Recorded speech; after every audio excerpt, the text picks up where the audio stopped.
disclosing the diagnosis to my wife, I could not hold my tears at that time.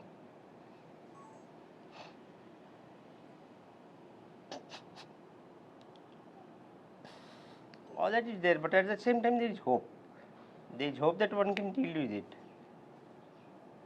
and one can manage.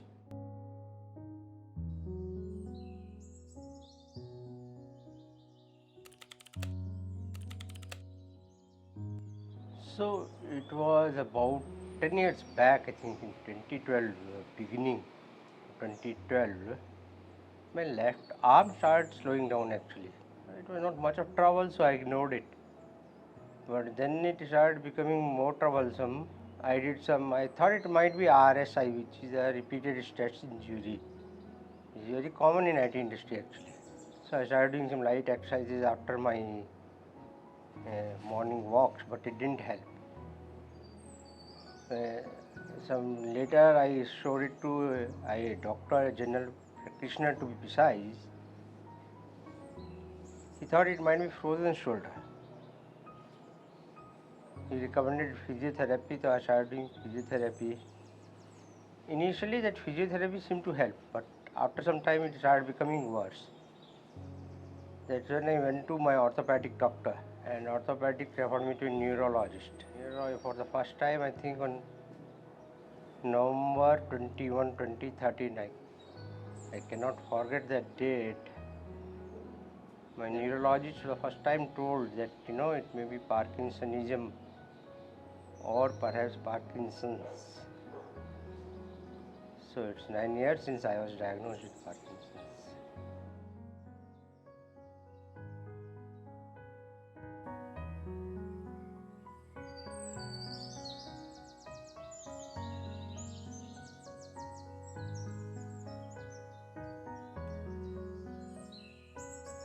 See, Parkinson's is a progressive disease, but fortunately the progression is generally very slow. Most of the cases very slow progression. It can be managed quite well in the beginning stages. Also the support from family also count, family and friends, and I am very fortunate to have a good support system both from my friends, family, especially from my wife Renu and my son Siddharth and Siddhant. So with their support I could manage those initial trauma.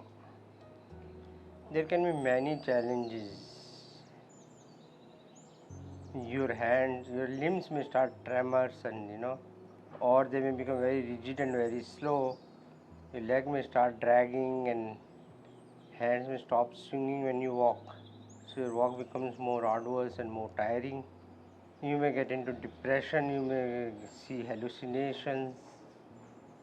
Your fine motor functions such as buttoning your shirt, brushing your teeth, shaving, all those may get affected.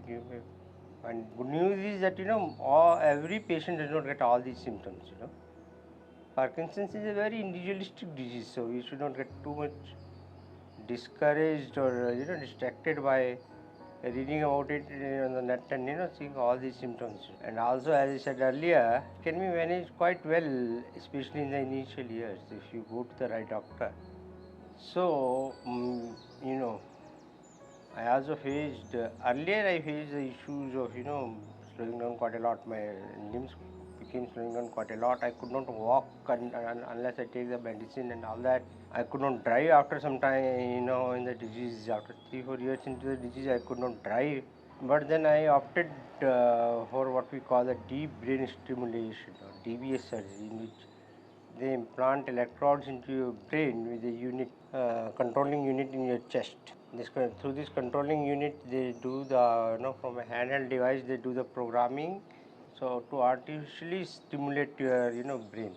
That has helped me a lot, and I am able to manage most of the day-to-day tasks, but I still have little slowness because even this DVS does not reverse the disease, or it does not stop the progress of the disease. It just takes care of some of the symptoms. So, I still face issues, just my speech has started becoming a little less loud and lispy, and while walking, sometimes I tend to lose a balance, or there's a phenomenon called fascination, in which you suddenly accelerate without being able to develop a momentum and you're not able to stop it. So I'm facing all those issues, but with proper medication, proper exercise regime, and some meditation, etc., I think you can manage. In addition, for my mental exercises, I do cryptic. I am very fond of doing cryptic crosswords. Exercises works like a medicine in Parkinson's. It's a must. It's not optional, but a must.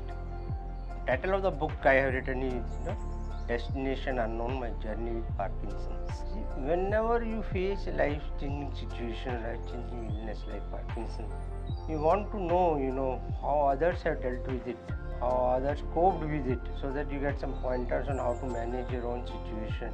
Being a voracious reader, I was also looking for some books to read to manage my own condition. Oh, the response was tremendous. The book topped the chart under medical category on Amazon. Several weeks it topped the charts, and many doctors are giving the book free to their newly diagnosed patients. Many patients, after reading the book, they got in touch with me. They told me they could relate to the story. They felt that as if I am narrating their own story. And they told me they felt more empowered to deal with the battle the disease now. I think that's a reward in itself. So I'm happy that people are benefiting from this experience. So it keeps me going.